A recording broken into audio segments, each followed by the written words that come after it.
Éxodo 14. El cruce del Mar Rojo. A. La persecución de los ejércitos de Faraón. 1:1-4. Dios mueve a Faraón a salir contra Israel. Habló Jehová a Moisés, diciendo: Di a los hijos de Israel que den la vuelta y acampen delante de Pi-Hahiroth, entre Migdol y el mar hacia Baal-Zephón, delante de él acamparéis junto al mar. Porque Faraón dirá de los hijos de Israel: encerrados están en la tierra, el desierto los ha encerrado. Y yo endureceré el corazón de Faraón para que los siga, y seré glorificado en Faraón y en todo su ejército, y sabrán los egipcios que yo soy Jehová. Y ellos lo hicieron así. Al delante de él acamparéis junto al mar. Podríamos decir que Dios preparó una emboscada para Faraón. Aún después del horror de la muerte de los primogénitos, el cambio en el corazón de Faraón fue solo temporal, para que los siga. Fue presto para atacar a Israel cuando tuvo la oportunidad. B. Encerrados están en la tierra. Esto era exactamente lo que Dios quería que el Faraón creyera. Dios le dijo a Moisés que guiara a Israel de una manera que parecía confusa.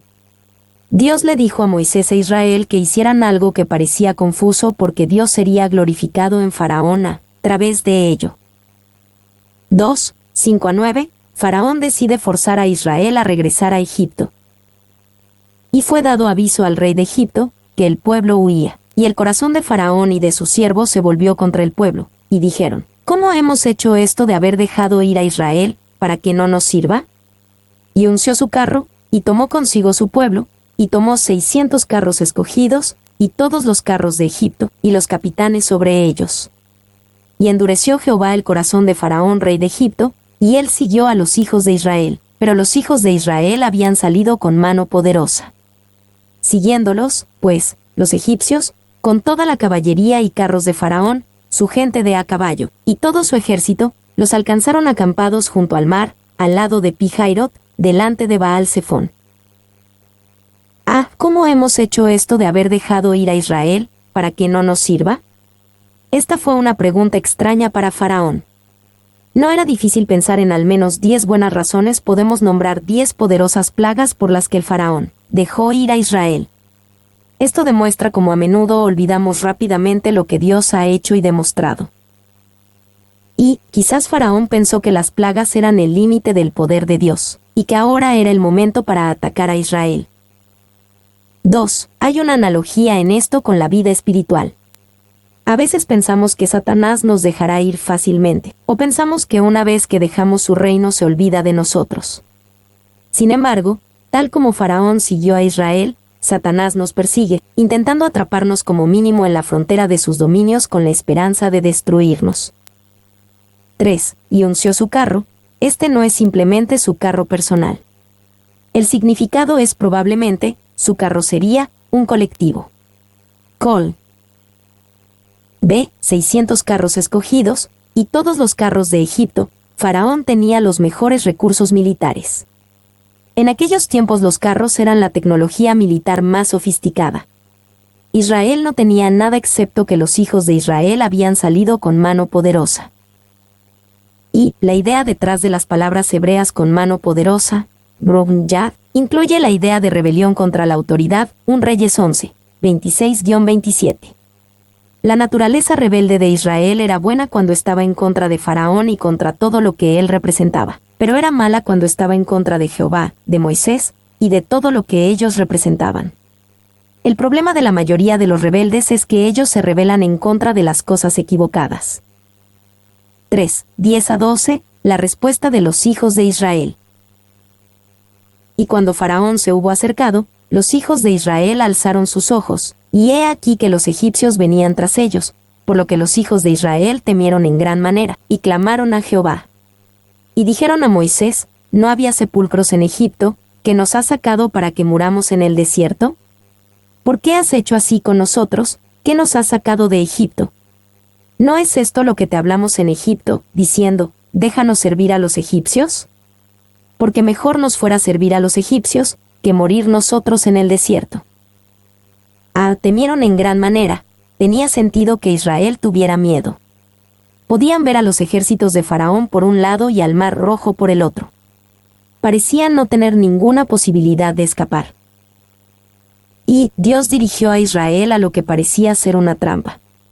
No había forma de escapar excepto por el camino por el que habían entrado, y el ejército egipcio tenía ese camino bloqueado. 2. Humanamente hablando, ellos podrían vencer fácilmente a los israelitas desarmados y cansados, quienes supuestamente no podrían poner resistencia contra la caballería y los carros de guerra. Clarke. 3. No había dos caminos a elegir, ellos no podían evitar el camino, pues necesitaban marchar a través del mar. No había cabida para la duda, su camino estaba amurallado y ellos no podían evitarlo. Spurgeon. B. Los hijos de Israel clamaron a Jehová. Israel hizo lo correcto. Cuando nos encontramos en lugares peligrosos sin fácil escape, debemos clamar a Dios, porque Dios es nuestro amparo y fortaleza. Nuestro pronto auxilio en la tribulación, Salmos 46, 1. Y el pánico de la gente no es de extrañar cuando pensamos en sus circunstancias. Morgan. C. ¿No había sepulcros en Egipto, que nos ha sacado para que muramos en el desierto? Su temor y su clamor a Jehová tenían sentido. Sin embargo, sus palabras a Moisés mostraban poca fe y una pérdida de confianza en Dios. Ninguna mente razonable podría pensar realmente que Moisés planeó todo esto para llevar al pueblo de Israel a la muerte en el desierto. Y Moisés no dijo ni hizo nada que respaldara tal acusación, pero los hijos de Israel aún así pensaban de esta manera. 2. Ellos se burlaron en el tono más satírico posible, ya que Egipto se especializaba en sepulcros y tenía alrededor de 3/4 de su tierra disponible para cementerios. Kaiser. D. Porque mejor nos fuera servir a los egipcios. Israel no tenía ni una semana fuera de Egipto y ya habían comenzado a distorsionar el pasado, pensando que era mejor para ellos estar en Egipto de lo que realmente era. 4. 13-14, Moisés responde con gran valor. Y Moisés dijo al pueblo, no temáis, estad firmes, y ved la salvación que Jehová hará hoy con vosotros, porque los egipcios que hoy habéis visto, nunca más para siempre los veréis. Jehová peleará por vosotros, y vosotros estaréis tranquilos. No temáis. En este punto, Moisés no tenía idea de cómo Dios los ayudaría en la situación. Lo único que sabía era que Dios ciertamente los ayudaría. En cierto sentido, Moisés sabía que estaba en una situación tan mala que Dios tendría que manifestarse. Y, cuando vemos que nuestra única ayuda es Dios, es más probable que confiemos en Él. A veces son las pequeñas cosas las cosas que pensamos que podemos hacer con nuestras propias fuerzas las que nos desaniman, no las cosas grandes que sabemos que solo Dios puede hacer. B. Estad firmes. Esta es a menudo la dirección del Señor para el creyente en tiempos de crisis. La desesperación te derribará, impidiendo que te pongas de pie. El miedo te dirá que te retires. La impaciencia te dirá que hagas algo ahora. La presunción te dirá que saltes al mar rojo antes de que sea abierto. Sin embargo, así como Dios se lo dijo a Israel, a menudo nos dice que simplemente estemos firmes y tranquilos mientras Él revela su plan. Se ved la salvación que Jehová hará. Moisés no sabía lo que Dios haría, pero sabía cuál sería el resultado. Él sabía que Dios salvaría a su pueblo y que los enemigos de Jehová serían destruidos. Él podía decir a Israel, Jehová peleará por vosotros. Y salvación se usa aquí en su sentido literal de salvar vidas, o de victoria en lugar de derrota en la guerra. A medida que avance el Antiguo Testamento, la salvación adquirirá un sentido más espiritual y menos material. Salmos 51 horas y 12 minutos, aunque el hebreo no era consciente de ningún contraste agudo entre los dos. Col. D. Nunca más para siempre los veréis. La idea detrás de esto implica mucho más que lo que se ve a primera vista. Moisés quizás habló en términos de la eternidad y también de su tiempo presente. D. Dios dirige a Israel a cruzar el Mar Rojo. 1, 15-18, las instrucciones de Dios para Moisés, deja de orar y empieza a hacer. Entonces Jehová dijo a Moisés, ¿por qué clamas a mí? Di a los hijos de Israel que marchen. Y tú alza tu vara, y extiende tu mano sobre el mar, y divídelo, y entren los hijos de Israel por en medio del mar, en seco. Y he aquí, yo endureceré el corazón de los egipcios para que los sigan, Y yo me glorificaré en Faraón y en todo su ejército, en sus carros y en su caballería. Y sabrán los egipcios que yo soy Jehová, cuando me glorifique en Faraón, en sus carros y en su gente de a caballo. Ah, ¿por qué clamas a mí? Ante el pueblo, Moisés estaba lleno de fe, pero ante Dios clamó en oración desesperada. Esto era bueno porque Moisés debía demostrar confianza ante la nación para alentar su fe. Ve, ¿por qué clamas a mí? Hay un tiempo para orar y hay tiempo para actuar. De hecho, puede ser contra la voluntad de Dios el dejar de hacer y solo orar en una situación particular. Este era un momento para la acción, y Moisés podía orar en el camino. Y hay un tiempo para orar, pero también hay un tiempo para la actividad santa. La oración se adapta para casi todas las estaciones, pero no solo oración, porque de vez en cuando llega un momento en el que incluso la oración debe tomar un lugar secundario. Spurgeon. 2. Siempre hay algo más por hacer que solamente orar. No solo debemos anhelar la ayuda de Dios, sino también avanzar en el camino a través del cual daremos paso a la ayuda de Dios. 3. Hay un pecado favorito, del cual él es culpable desde hace mucho tiempo. No se rinde, pero dice que orará por ello. Dios le dice a un hombre así: ¿por qué clamas a mí? Renuncia a tu pecado. Este no es un asunto por el que debas orar, sino del que debes arrepentirte. El hombre dice: estaba pidiendo arrepentimiento. Pide, si quieres, el arrepentimiento, pero ejercítalo también. Spurgeon.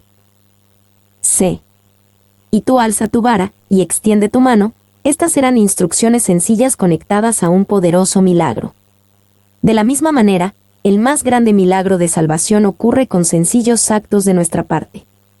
Así como la vara de Moisés no ejecutó el milagro, así nosotros no nos salvamos por lo que hacemos, sino que nos conectamos con el milagro salvador de Dios. Y ni Moisés ni su vara podrían ser un instrumento eficaz en una obra que solo podría lograrse mediante la omnipotencia de Dios, pero era necesario que pareciera así, a fin de que pudiera tener crédito ante los ojos de los israelitas, y que pudieran ver que Dios lo había elegido para ser el instrumento de su liberación. Clarke. D. Y sabrán los egipcios que yo soy Jehová. Dios no había terminado de responder la pregunta de Faraón de Éxodo 5:2, cuando el Faraón preguntó: ¿quién es Jehová, para que yo oiga su voz y deje ir a Israel? Dios usó el milagro de la división del Mar Rojo para hablarle a Egipto tanto como lo usó para hablarle a Israel. Y este es un aspecto de la vida espiritual sobre el que rara vez se reflexiona. Sin embargo, Efesios 3, 10-11 nos dice que Dios usa a su pueblo para enseñar a los seres angelicales. Cuando Dios nos libera de una tentación o crisis, es un testimonio tanto para nuestros adversarios invisibles como para nosotros. Dios usa cada victoria en nuestra vida para hablarle a nuestros enemigos invisibles de su poder y habilidad para trabajar en y a través de la frágil humanidad. 2, 19-20, Dios neutraliza al ejército egipcio con fuego. Y el ángel de Dios que iba delante del campamento de Israel, se apartó e iba en pos de ellos. Y asimismo la columna de nube que iba delante de ellos se apartó y se puso a sus espaldas, e iba entre el campamento de los egipcios y el campamento de Israel, y era nube y tinieblas para aquellos, y alumbraba a Israel de noche, y en toda aquella noche nunca se acercaron los unos a los otros. Y el ángel de Dios se apartó e iba en pos de ellos. Dios envió a un ángel especialmente comisionado y a la columna de nube, Éxodo 13, 21-22, como barrera entre Israel y el ejército egipcio que los perseguía. Dios protegió a Israel del ataque egipcio hasta que se abrió un camino a través del Mar Rojo. Y a menudo tenemos poca idea de cuánto hace Dios para protegernos de los ataques de nuestros enemigos invisibles.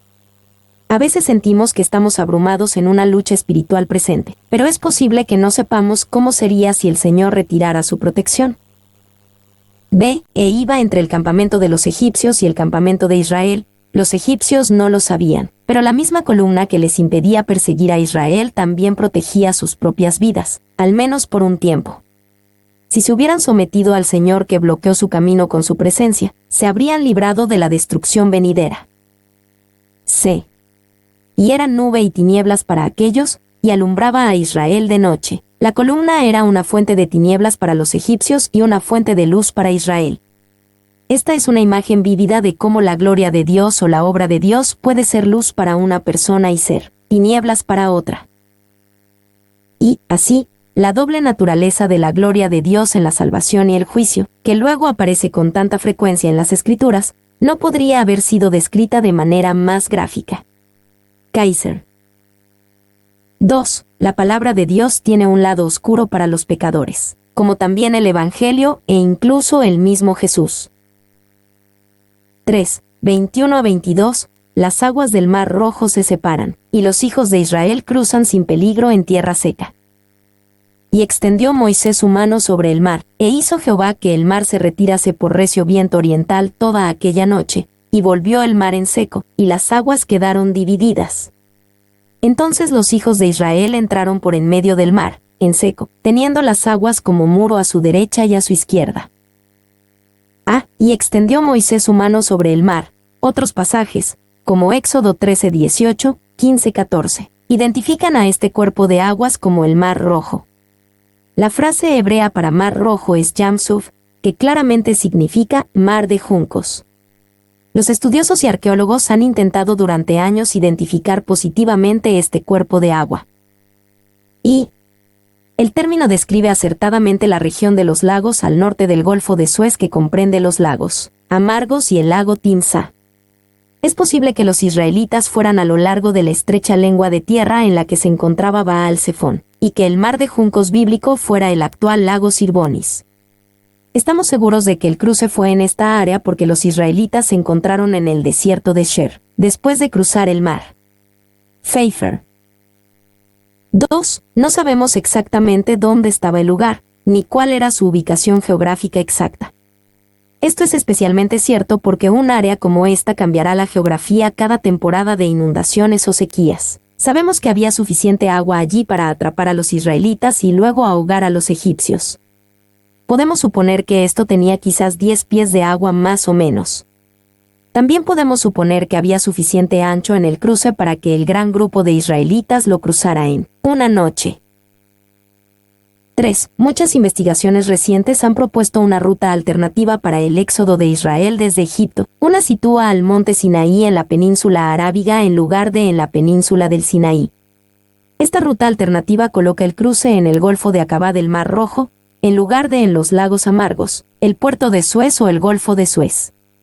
En el Golfo de Acabá, se han sugerido cruces en el extremo norte, en Ision Giver, en el medio, en la playa de Nubeiba, o en el extremo sur, en el estrecho de Tirán.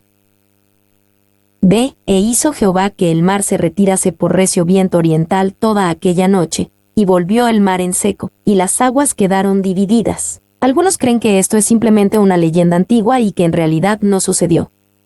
Sin embargo, la investigación moderna ha demostrado que era completamente plausible. Según un artículo de Thomas H. Maub en Los Angeles Times titulado La investigación respalda el relato bíblico de la separación del Mar Rojo, 3/14/92.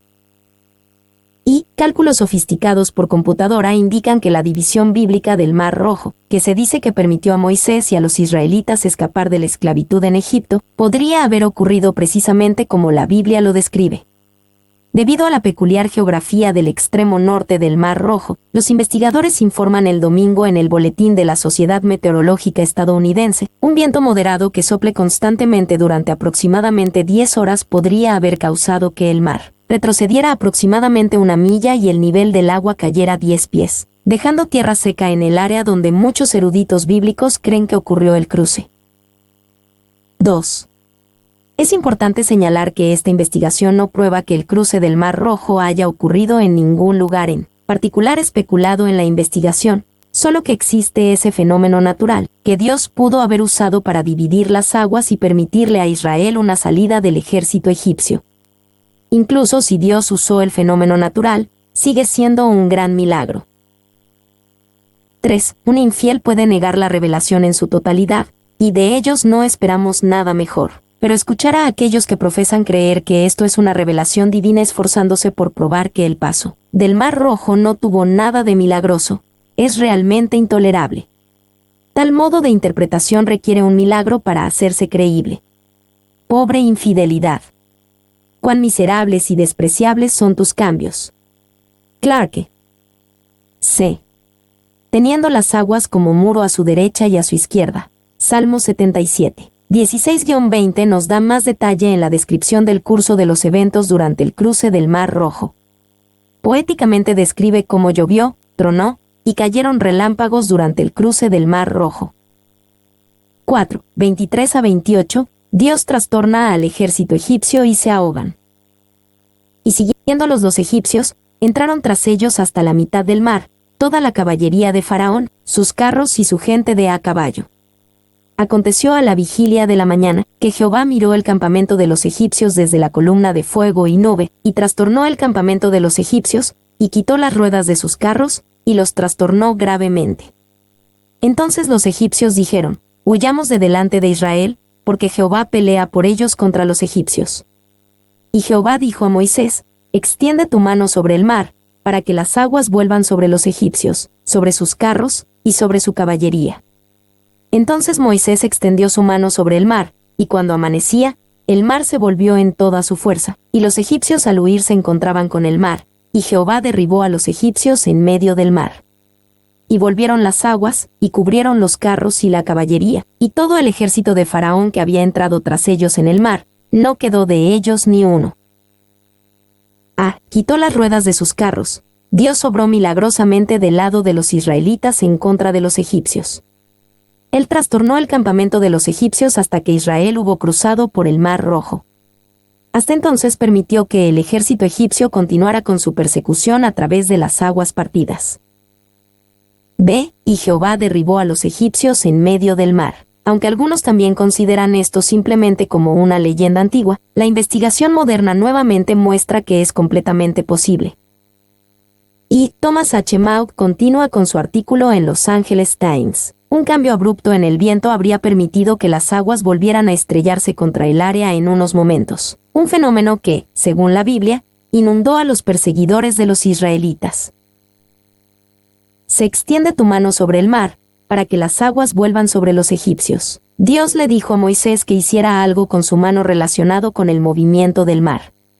Sabemos que no fue realmente el poder de la mano de Moisés lo que detuvo el mar o permitió que se estrellara contra el ejército egipcio. Fue el poder de Dios en acción. Y Dios podría haber realizado este milagro con la misma facilidad sin la cooperación de Moisés. Sin embargo, Dios a menudo usa a personas para que participen en sus obras milagrosas.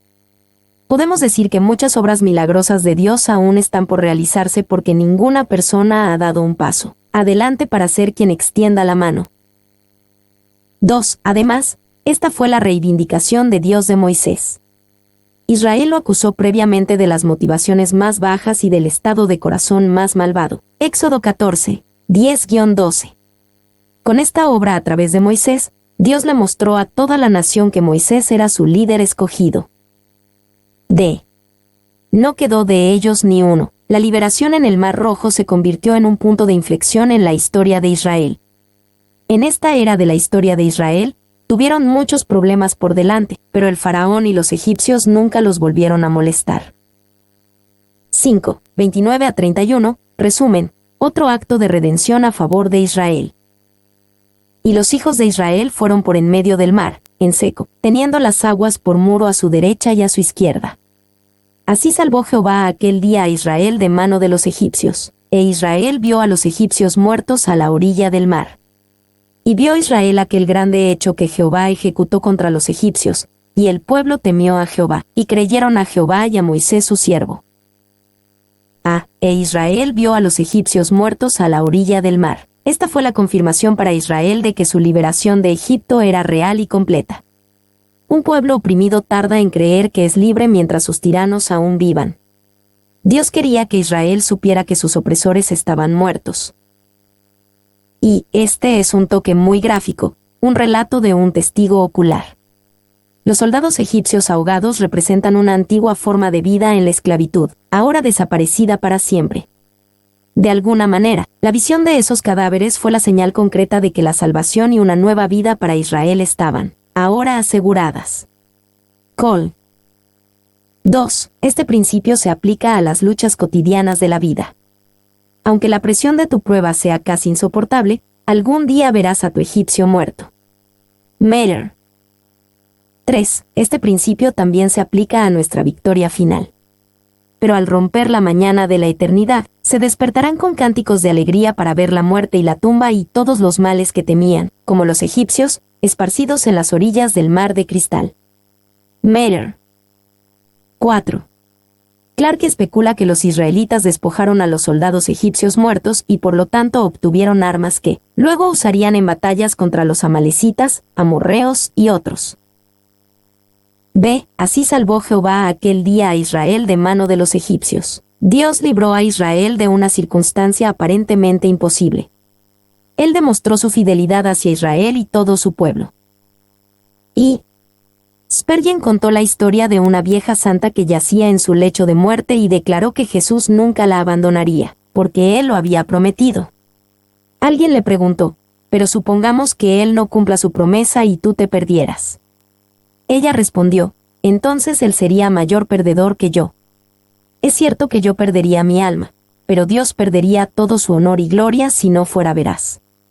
El motivo de Dios para librarnos no es solo su amor por nosotros, sino también el deseo de proteger su propia gloria y honor. 2. Hermanos, si hubiésemos confiado en Dios, y hubiésemos salido del Egipto del mundo por su gracia, y hubiésemos dejado todos sus pecados atrás, si fuésemos dejados para morir en el desierto, el Señor Jesucristo perdería su gloria como Salvador, el Padre Divino perdería su nombre de fidelidad inmutable, y el Espíritu Santo perdería su honor de perseverancia en completar toda obra que emprende. Spurgeon. C. Y el pueblo temió a Jehová, y creyeron a Jehová y a Moisés su siervo. Este fue precisamente el resultado que Dios pretendía. Lamentablemente para Israel, no se quedaron en este lugar de respeto y fe hacia el Señor. Esta fue probablemente más una circunstancia de sentimientos que de verdadera fe porque rápidamente dejaron este lugar de respeto por el Señor y Moisés. Y podríamos decir que la liberación de la Pascua y el milagro del Mar Rojo van de la mano. Si no fuera por la victoria ganada en el Mar Rojo, la redención de la Pascua no hubiera significado nada. Pero ellos jamás hubieran llegado al Mar Rojo sin el milagro de redención por parte de Dios en la Pascua. Del mismo modo, la redención que ofrece la cruz no significaría nada sin el milagro de la resurrección. Las dos obras de liberación deben de ir de la mano. 2. La nueva nación caminó a través de una amenaza de muerte hacia una nueva vida con conciencia de la presencia y el poder de Jehová, de los cuales ellos no podían escapar.